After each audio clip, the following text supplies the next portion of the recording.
Hi there, this is Dandelion Song with Records of the Grand Historian, and I did the time lapse here, and I think you guys are gonna love it. There's more to draw, there's more detail to draw, but this was pretty fun. I would love to try to figure out more symbolism about this creature. So anyway, just sit back and enjoy.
This is Dandelion Song with Records of the Grand Historian. Thanks for coming back. I hope you liked my time lapse. Wow, so while I was doing the time lapse, I noticed all these names. I don't speak really good French, but I think this means that this is a creature of labor. Look, his bridle. Now, a bridle is something that you use to control an animal, and this bridle has a name of labor on it. I am going to get to these headings. We want to see what these headings are. In case this is your first video, well, I can't review too much, but we've seen in past videos the decode of the globus cruciger and the work that Casey with Enter the Stars has done on his channel about the cosmology of the eye. And then here we have a confirmation because the eye of this dragon horse has a globus cruciger on it, and it's pointing. Let's just measure it again, because I don't think I got the actual height last time. It's an 8. It's a 0.8 in height, and in this direction, it's a 291, which is a 261. If you turn that upside down, we've just been talking about the 216 numbers as the diameter of time in the zodiac age. So when you're dealing with these codes that we find all over the world, sometimes they're mirrored left and right, sometimes they're mirrored up and down, and we just want to be aware of the full circle of these codes, and that way we will see the codes more completely and be able to connect them. For example, the zodiac itself is a circle, so all of its code numbers would be a circle. So we would see this number upside down and left and right, and that is the full way to see. Plus we have an 11 here on the end of the degrees. Let's look at, but let me show you the other way. Oops. Let's go the other way. This other way, whoops, and I dropped it.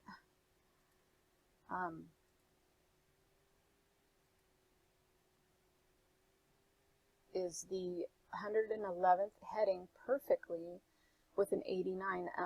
Casey's also done the work that I learned from on Lupercalia having to do with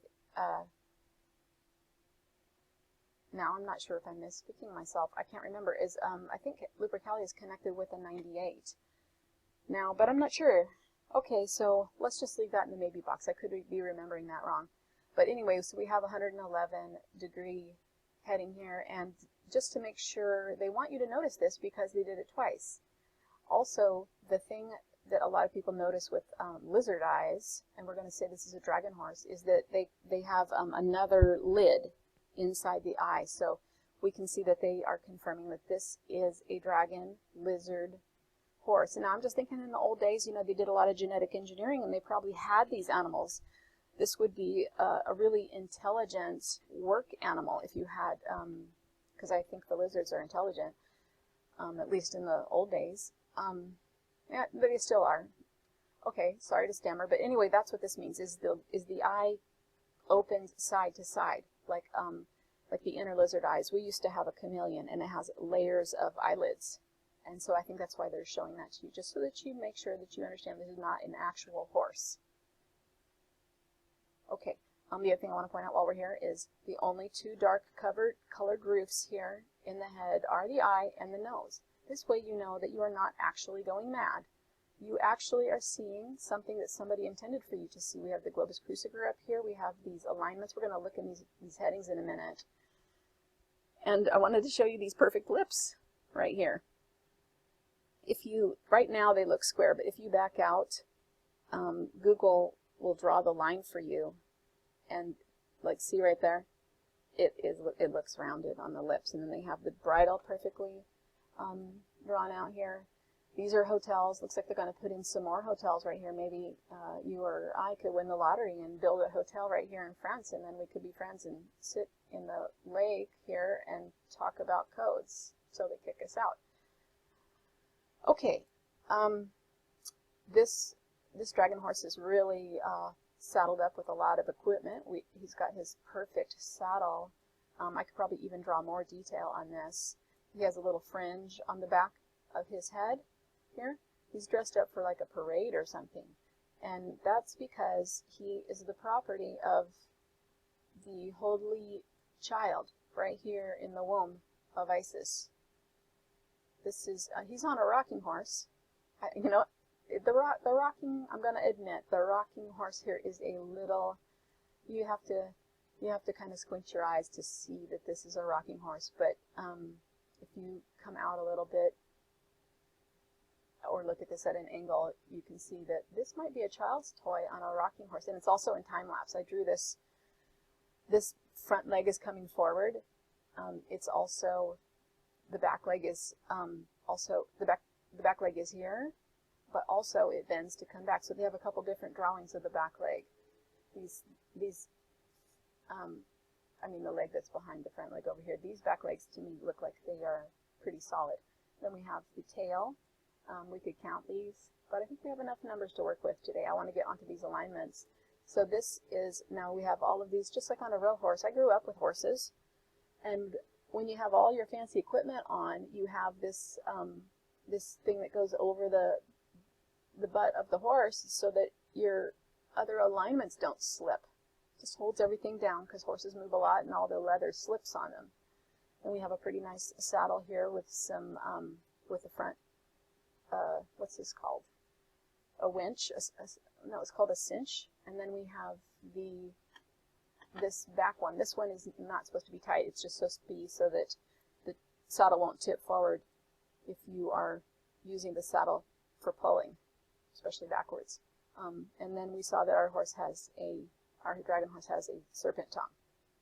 So you can't make this stuff up. I was looking at the chariot, and I was thinking I was going to find some kind of chariot thing here, and there might be a wheel in here that I can't find, but so far it looks like to me they have not finished the chariot unless this is going to be a wheel, or maybe somebody else, maybe the person who was designing this passed away and it got handed off to somebody who doesn't know the plan and they didn't make a chariot. So I'm not sure. But in case this is your, in case you're dropping in right now, we are in Paris. This is Disneyland. And this is right below the head of Isis. Let's back out here. Now, Paris is named after Isis. There's a little bit of review for my lovies who've been watching. Paris is named after Isis, and here is her face. And I've done all these drawings, so just go back and enjoy these drawings. I did them in time lapse, so I won't waste your whole day looking at the drawings. She has the radiant halo, which is also the same as the Statue of Liberty. She's holding the Holy Child right here. I did all these overlays. This is the Holy Child's head. I did 3 or 4 drawing overlays of this child right here. It fits the Christ child. It fits the Horus child. It fits the Horus child a little better, actually, than it fits the Christ child because it has a pigtail that goes off here to the left. So something to consider. There's also a phoenix right here, which also nods to the resurrection energy of that symbolism. Now, if we take, if we look down here from her head, we can see that this Disneyland is right between her legs. Now, if I was doing this, I would have put her in more of a modest position, but we have to go with what we see here. She's got one leg over here, and the other leg is pointing towards this city. Actually, there's 2 cities and 2 legs. This leg and that leg. So she's pointing towards both these cities, and we're going to have to take a look at these cities. But right here, between her legs, right under her head, and I want to point out that north is, her head isn't facing north. It's facing east. And she is looking up a little bit. So if you are paying attention to the view of her eyes, and I am going to draw those she has eyeglasses. Let's go in here. I'll show you. See, this is, I don't want to make this a long video. This is a total aside. So sorry, everyone who's already been here. This has to do with, there's a museum of an army. This is a military installation, and these are her eyeglasses, and it comes right out here to her nose. So this is the heading of her view. Okay, I'm going to do all of that another time. There's a first temple of Isis, which was turned into St. Sulpice, and that's right here. Maybe Isis has a beauty mark. I don't know, because St. Sulpice looks like a beauty mark to me. Okay, so here we are. Just wanted to show you the context of our dragon horse.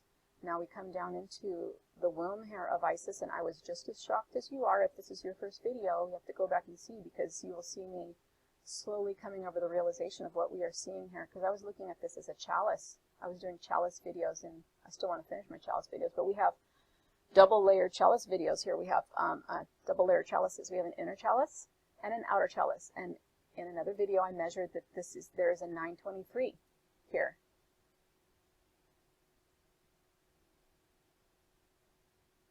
Well, this one is a, here, let's go to the top. I think this is what the distance was. I have to, this is a lot for me to keep in my head. It's a 332, and one of these, it's a 136. Oh, that's an 11. One of these is a 923. It's a 3 point.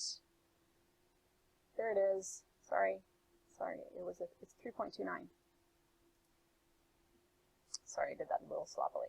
Okay, so but you can see if just as kind of a review in case you're new here, that we have our inner chalice and our outer chalice. Please see my other videos for the chalice symbolism, because when we refer to chalices in the future, I'd like you to be able to know all of the symbolism from the eight symbolism, the as above, so below, the double domes, the eye cosmology, that this is the stem of Orion, that this is the chalice. There's so much to know, and I'd kind of like you to be able to have all of that when we refer to chalices in the future, because you're going to be like, what's the deal with the chalice? This is the Holy Grail. That's the chalice, that's the big chalice decode. Now the Grail in Greek is Philae, that means the skull.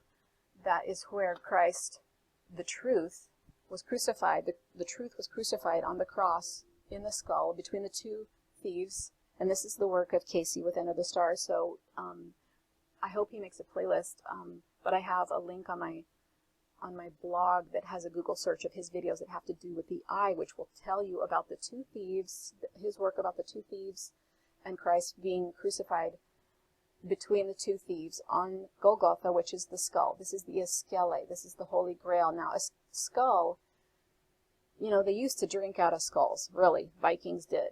So that was a form of a chalice, but it's also a school of thought. It's a teaching. Okay, so that is it's all layers and layers of codes on this. So we have these children in the Grail.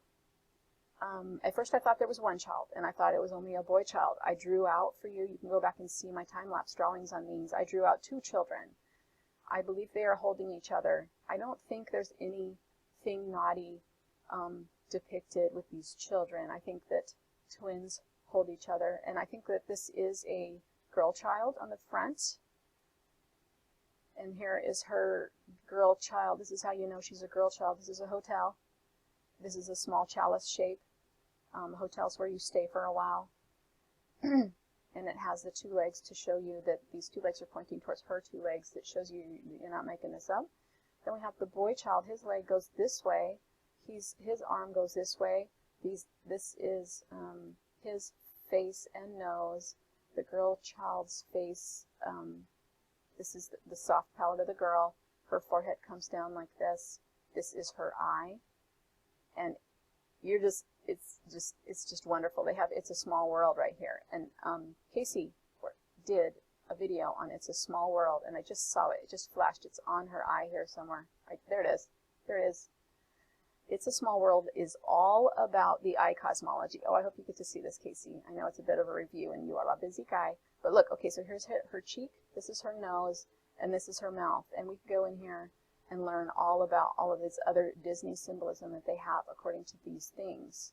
And it will help expand all of our knowledge.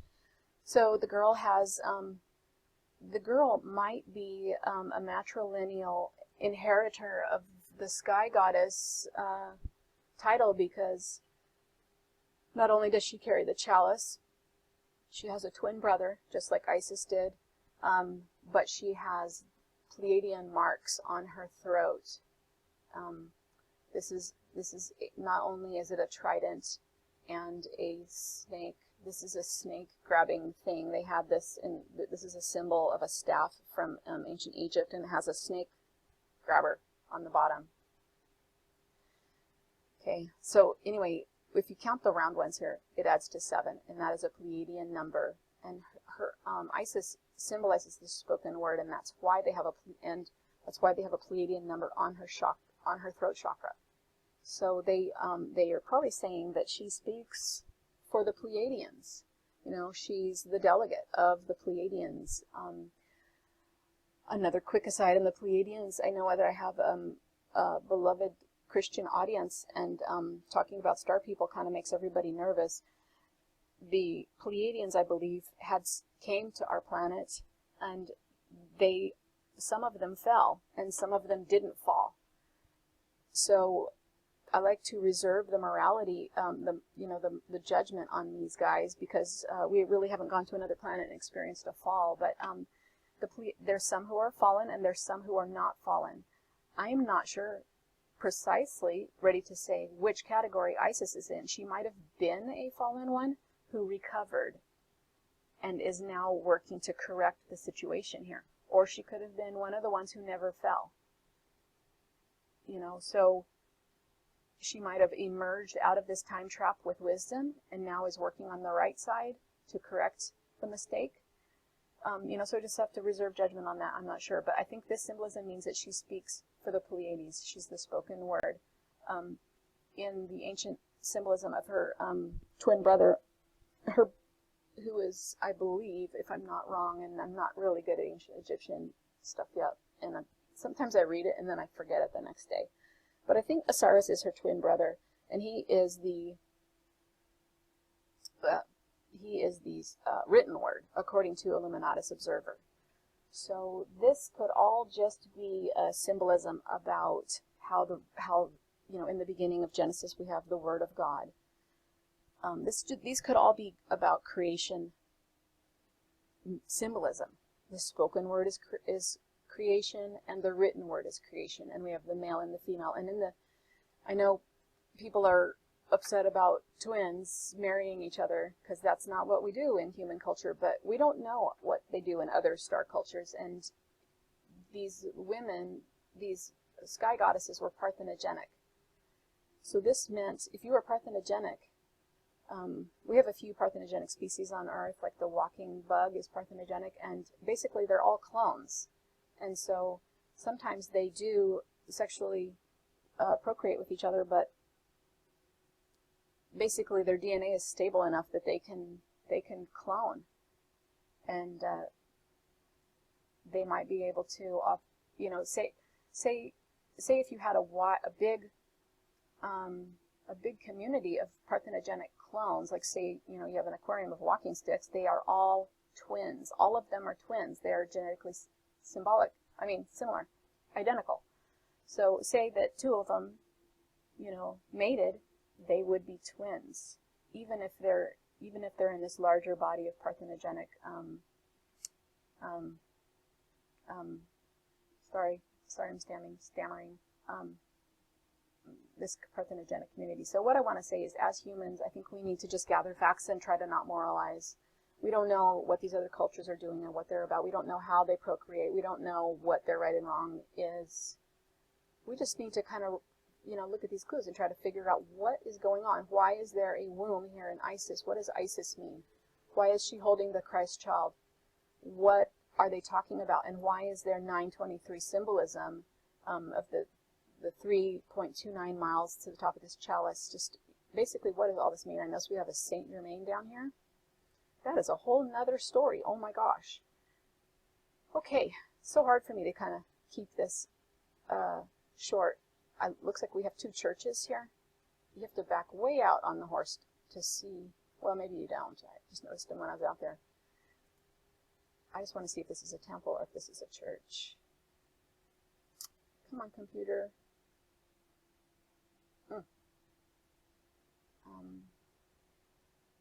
Okay, I'm just going to say that's probably a modern church of Marie. You see the Marie? They didn't name this something else.